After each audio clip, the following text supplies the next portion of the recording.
السلام علیکم ورحمت الله وبرکاته.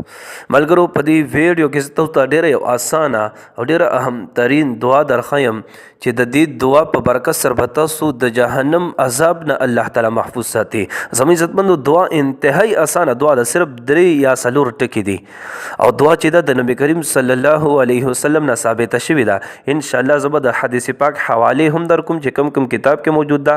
دا دعا به زه تاسو ته په خولې باندې موایم او په سکرین باندې به هم زه تاسو ته ان شاء الله دا دعا درلیکم. نو برای کرم دا ویډیو چې دا ټوله وګورئ، ډیر اهم ترین ویډیو ده زموږ عزتمندو،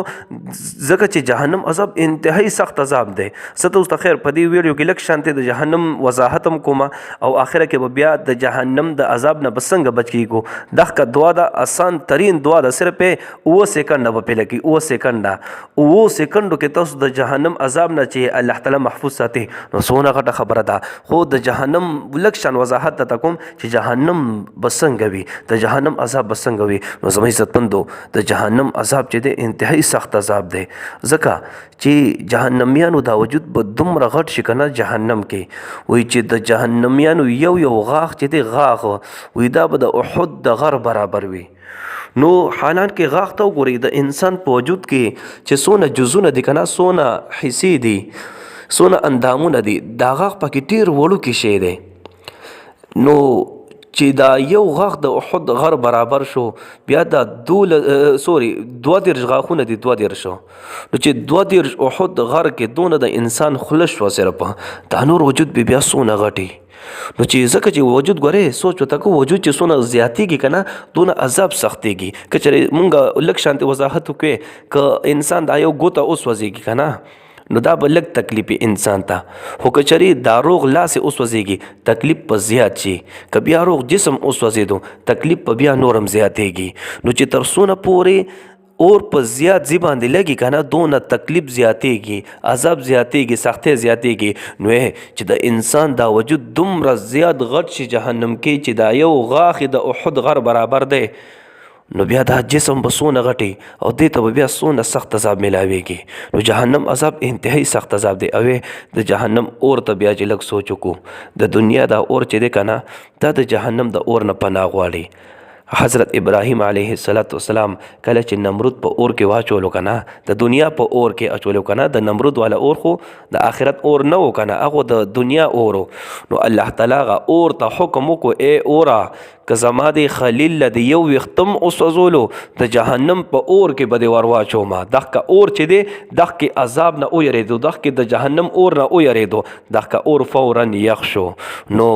د دنیا دا اور چې دی کنه هغې نه پناه غواړي. نو زما عزتمندو چې مونږ د دنیا والا اور ته ځان نشو کابو کولی، نشو نیوی ورته، نو بیا د جهنم اور ته به څنګه بیا کابو شو. او بله خبره وی د جهنميانو دا سرمن چې دا کنه، سرمن د جسم چې دا سرمنه وي دا به ډبله شي. ولې به ډبله شي او څونه به ډبله شي؟ وی د وزمکې چې ده کنه، وزمکې د دې برابر به د انسان سرمنې پلنوالی شي جهنم کې. او دا ولې دا زیاتېږي؟ ولې وجه څه ده؟ وجه دا ده کنه چې سرمنې ته ډېر سخت تکلیف ملاویږي. لکه تاسو به سوچ کړی وي چې کله تاسو ته ډاکټر ستنه واخیستنه، نو کوم وخت چې ډاکټر زموږ په لاس کې ستنه ورمنډي کنه، دغه ټایم انسان دا لاس درد وکړي. چې کوم ټایم ستنه لاس ته ور داخلېږي نو دغه ټایم انسان دا لاس درد وکړي، سوځي وکړي. خو چې کله دننه لاس کې لاړ شي بیا هغه ټایم درد نه کوي. هغه کم ټایم چې داخليږي دا درد ولې کوي، سوځي ولې کوي؟ ځکه چې دغه ټایم په سرمن کې دا ستنه ور داخليږي. خو چې کله غوښې ته ورسېد ستنه نو غوښه بیا ډېره نه خوږېږي، نو سرمنې ته ډېر زیات تکلیف ملاویږي. نو د انسان تکلیف رسېدو دپاره چې دوی ته تکلیف زیات ورسېږي، د جهنميانو ته چې تکلیف زیات ورسېږي، نو د دوی دا سرمنې به الله تعالی دومره ډبلې کې، دومره به غټې کې چې دا وزمکې چې څونه غټې دي. نو زما عزتمندو جهنم عذابونه انتهایی سخت عذابونه دي. برای کرم د جهنم نه ځان محفوظ وساتئ. دا دعا چې درته وایم د دې په برکت سره به تاسو د جهنم عذاب نه محفوظ ساتلی شئ. وی جهنميانو ته وایي که چېرې وویلی شي که نه چې د دې دنیا کې چې څومره ځمکه ده، څومره ځمکه ده د دې چې څونه ذرې دي دا ذرې چې ریګ چې دی دا وایي که د دې برابر تاسو د دې کلونه برابر تاسو په جهنم کې ایثار شئ او بیا به مو دنیا ته بیا به جنت ته لېږمه نو یې څه مو خیال دی وایي دوی به د خوشحالۍ نه ډېر زیات په خوشحال شي خو لیکن راوتل خو دې دپاره نشته دی که نه د زما عزتمندو جهنم عذابونو کوس مې درته شروع کړو نو ډېر زیات وضاحت پې لګي خو صرف مختصرا مې دا تر ویلې چې د جهنم عذاب انتهایی سخت عذاب دی او دوی به پکې دومره وجاړي که نه په دې جهنم کې جهنمیان به دومره وجاړي دومره به وجاړي چې سترګو کې به اوښکې ختمې شي اخره کې به د سترګو نه وینې روانې شي وینې به ترې نه دومره وبهېږي دومره به ترې نه وبهېږي چې دا خپل جسم چې دی دا پکې روغ ورډوب شي زما عزتمندو نو انتهایی سخت عذابونه زما عزتمندو را روان دي په جهنم کې د دې نه ځان محفوظ وساتئ یو خو هر قسمه ګناه نه ځان ساتئ چې الله تعالی موږ دغه جهنم عذاب نه محفوظ وساتي خو دا دعا چې درته وایم که نه امید دی چې د دې په برکت سره به هم الله تعالی محفوظ ساتي ځکه چې حدیث پاک دی نبی کریم صلی الله علیه وسلم فرمایلی دی دعا چې دا انتهایی اسانه دعا ده خیر دعا طرف ته بس راځو ښه عذابونو بارکې خبرې ډېرې زیاتې دي خو بس بیا ویډیو رانه اوږدېږي زه یم چې ولا ویډیو او تاسو ته ډېره فایده ورسېږي زه کوشش کوم زما کوشش دا وي چې تاسو ته ډېره فایده ورسوم نو او ویډیو هم زه مختصر کوم نو دعا طرف ته راځو ښه حدیث پاک ته غوږ شئ حدیث پاک داسې دی حضرت مسلم تمیمی رضی الله تعالی عنہ فرمایي چې نبی کریم صلی الله علیه وسلم ارشاد فرمایلی دی چې کم انسان د ماښام مانځه نه فارغ شي ماښام مزنخه ماښام مانځه نه چې څنګه فارغ شي نو چا سره خبرې لا نه وي کړي یعنی د خبرو نه مخکې دی اوه پیرې ووایي غوږ شئ دعا ته اللهم اجرني من النار بس صرف دا دعا دی اللهم اجرني من النار چې د ماښام مانځه نه دی فارغ شو او دا دعای اوه پیرې وي اللهم اجرني من النار نو د ماښامون نه بعد دا وویلې نو که تر سهاره پورې دی وفات شو که نه نو دی به الله تعالی د جهنم عذاب نه محفوظ ساتي ټیک شو بیا چې څوک د سحر مانځه نه بعد څنګه مونځ نه فارغ شو